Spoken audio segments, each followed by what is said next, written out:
The snowflakes fell gently on the streets of New Haven Colony, Earth's first successful settlement on Proxima Centauri b.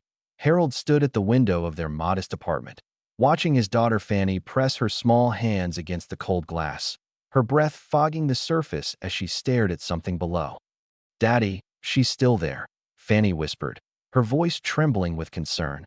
Harold moved closer, following his daughter's gaze to the alley across the street. There, huddled beneath a tattered thermal blanket, sat the Zinthari woman they had brought home 3 weeks ago. Her crystalline blue skin seemed duller now, less luminescent than when they'd first found her on Christmas Eve. Despite everything they'd done, the food, the shelter, the medical care, she had returned to the streets.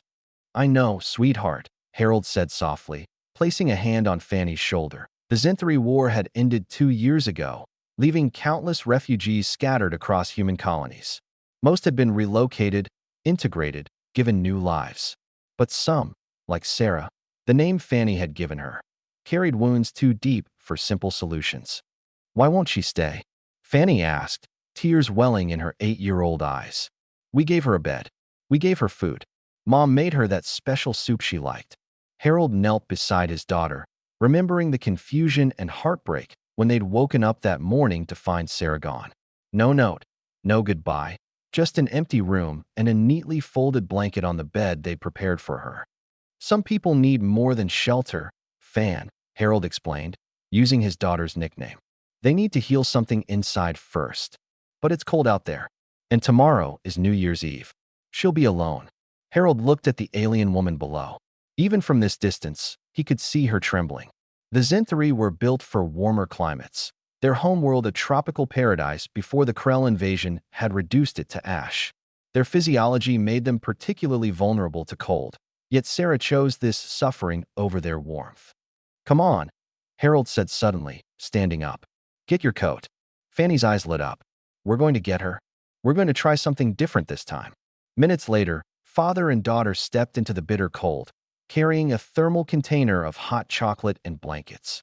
As they approached the alley, Sarah's large, opalescent eyes fixed on them with a mixture of fear and something else, recognition, perhaps even longing. "Sarah," Fanny called out, her voice gentle. She'd learned that sudden movements startled the Zinthari woman. "We brought you something warm." Sarah didn't move, but she didn't flee either. Progress, Harold thought. "We're not here to take you home," Harold said, settling down on the cold pavement beside her. Fanny followed his lead, though he could see her confusion. "We just wanted to sit with you, if that's okay." The Zinthari woman's eyes widened slightly. In the 3 weeks since Christmas Eve, this was the first time the humans hadn't tried to convince her to come inside. They sat in silence for a while, the snow falling around them. Finally, Harold poured 3 cups of hot chocolate, placing one within Sarah's reach. She stared at it for a long moment before her delicate, 3-fingered hand reached out and took the cup. "You know," Harold began, his voice conversational, "I used to know a soldier. Came back from the border wars different. His family tried everything, got him the best doctors, the best therapists, a beautiful home. But every night, he'd sleep in his backyard shed. Said the house felt too big, too safe. Made him feel guilty." Sarah's head turned slightly toward him, listening. "Took him 2 years before he could sleep inside again. His family never stopped loving him, but they learned to love him where he was, not where they wanted him to be." "Is Daddy talking about Grandpa Tom?" Fanny asked softly. Harold nodded. "Yes, sweetheart. Grandpa Tom." Sarah's voice, when it came, was like wind chimes, crystalline and haunting. It was the first time she'd spoken to them. "Your father, my father-in-law," Harold clarified. "My wife's dad. He eventually healed, but he needed time. And he needed people who understood that healing isn't a straight line." A single tear rolled down Sarah's cheek, freezing almost instantly in the cold air. "My family gone. My world ash. Your kindness. I cannot bear it. I deserve this cold. I survived when billions did not."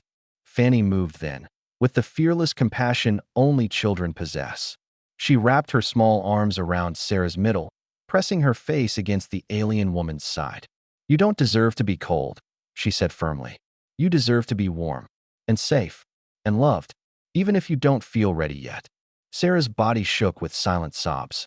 Her long fingers hesitantly touched Fanny's hair, as if she'd forgotten how to give comfort after so long receiving only pain. "Here's what we're going to do," Harold said, his voice thick with emotion.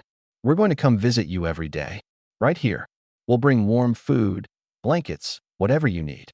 And if you're ever ready to come inside, our door will be open. No pressure, no expectations, just an open door." "But Daddy," Fanny protested, looking up, "she'll freeze. Fan, look at me." Harold waited until his daughter met his eyes.